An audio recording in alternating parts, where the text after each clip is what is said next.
اعوذ باللہ من الشیطان اللعین الرجیم بسم اللہ الرحمن الرحیم انا للہ و انا الیہ راجعون۔ عزاداران مظلوم کربلا، عبداللہ ابن سنان کہتے ہیں کہ میں امام صادق علیہ السلام کی خدمت میں گیا تو میں نے دیکھا کہ امام رو رہے ہیں اور امام کے چہرے کا رنگ زرد تھا۔ میں نے پوچھا مولا رونے کا سبب کیا ہے؟ تو اس وقت امام صادق علیہ السلام نے فرمایا آج کا دن میرے جد غریب امام حسین کی شہادت کا دن ہے۔ آج کے دن کربلا میں قتل کر دیے گئے اپنے تمام اصحاب و انصار کے ساتھ۔ اس وقت امام صادق علیہ السلام نے عبداللہ ابن سنان کہتے حکم دیا کہ اس دن اگر ہو سکے تو فاقہ کرنا اور میرے جد کی بھوک اور پیاس کو یاد کرنا۔ امام نے فرمایا یہ مصیبت کا دن ہے، 72 لاشیں زمین کربلا پر خاک و خون میں غلطہ پڑے تھے۔ اہل ارض و سما کے لیے یہ آنسو بہانے کا دن ہے، لیکن آل زیاد، آل ابی سفیان اور مرجانہ کے بیٹے کے لیے یہ خوشی کا دن ہے، چونکہ خدا ان پر غضب نازل کرے، جیسا کہ زیارت عاشورہ میں بھی ہے کہ بنی امیہ نے اس دن کو اپنے لیے مبارک سمجھا ہے، خوشی کا دن سمجھتے ہیں، لہذا امام نے ان کے لیے بد دعا کی ہے۔ اس کے بعد امام صادق علیہ السلام فرماتے ہیں کہ اصحاب کسا کا جو مقام خدا کی نگاہ میں ہے وہ کسی اور کا نہیں ہے، یہ سب سے افضل ترین مخلوق ہے اصحاب کسا پنجتن۔ اس کے بعد امام فرماتے ہیں لیکن رسول کی شہادت جب ہوئی تو اس وقت اصحاب کسا میں 4 افراد موجود تھے۔ اسی طریقے سے جب جناب سیدہ کی شہادت ہوئی تو اصحاب کسا میں سے 3 افراد موجود تھے۔ جب مولا کائنات کی شہادت ہوئی تو اصحاب کسا میں سے 2 یعنی امام حسن اور امام حسین موجود تھے، لیکن امام حسن کی شہادت کے بعد امام حسین اصحاب کسا کی یادگار تھے۔ اگرچہ امام کا تنہا وجود تھا لیکن امام تمام اصحاب کسا کے قائم مقام اور ان کے نائب تھے، لہذا لیکن جب یہ آپ کی شہادت امام حسین کی شہادت خود فقط امام حسین کی شہادت نہیں ہے بلکہ تمام اصحاب کسا کی شہادت ہے، یہ امام صادق کا جملہ ہے۔ اس کے بعد امام رضا علیہ السلام فرماتے ہیں عاشور کا دن مصیبت اور غم و اندوہ کا دن ہے کہ جس دن ہمارے مہمان اور میزبان بچوں کو بزرگوں کی لاشوں کو بے دردی سے پامال کر دیا گیا۔ اگر کوئی رونا چاہتا ہے تو میرے جد حسین پہ روئے، اگر کوئی ماتم کرنا چاہتا ہے تو میرے جد حسین کا ماتم کرے۔ عزیزو، امام سجاد علیہ السلام فرماتے ہیں کہ جب تمام اصحاب و انصار شہید ہو گئے روز عاشورہ تو میرے بابا آخری رخصت کے لیے میرے خیمے میں آئے اور امام نے ایک آواز بلند کی حل من مغیث یرجو اللہ باغاثتنا، حل من معین یرجو ما عند اللہ فی اغاثتنا، کیا کوئی خدا کی خاطر ہماری مدد کرنے والا ہے؟ یہ آواز سن کر عورتوں میں اور بچوں میں ایک کوہرام برپا ہو گیا۔ امام سجاد کہتے ہیں کہ میں نے عصا کا سہارا لیا اور تلوار کو ہاتھ میں لے کر خیمے سے باہر نکلا اور ایک مرتبہ جناب زینب قریب آئی، آنے کے بعد کہا بیٹا کیا ارادہ ہے؟ میں نے کہا پھوپھی اماں میں اپنے بابا کا دفاع کرنے کے لیے جا رہا ہوں۔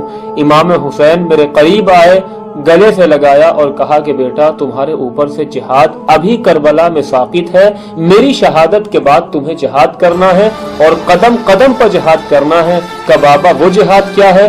اس وقت امام حسین نے کہا بیٹا سجاد تمہیں شام اور کوفہ کے دربار میں اپنی ماں بہنوں کے ساتھ جانا ہے اور تمہاری ماں بہنوں کے سر پر ردا نہیں ہوگی، لہٰذا اس جہاد کے لیے آمادہ ہو جاؤ، اے بیٹا اس عالم میں صبر کرنا۔ عزیزو، جناب سجاد خیمے میں واپس آئے، امام حسین علیہ السلام نے آخری وصیتیں کی اور امام سجاد کو سامان امامت سونپ دیا اور اس کے بعد وصیت کرنے کے بعد امام نے کچھ وصیتیں کی جو مقاتل نے لکھا ہے۔ اس کے بعد کہا کہ بیٹا سجاد تم میرے بعد ان عورتوں اور بچوں کے کفیل ہو، لہذا قدم قدم پہ تمہیں جہاد کرنا ہے۔ اس کے بعد امام اپنے بیٹے سے رخصت ہو کر عورتوں کے خیموں کی طرف جاتے ہیں اور ایک آواز بلند کرتے ہیں حل من راحم یرحم آل الرسول،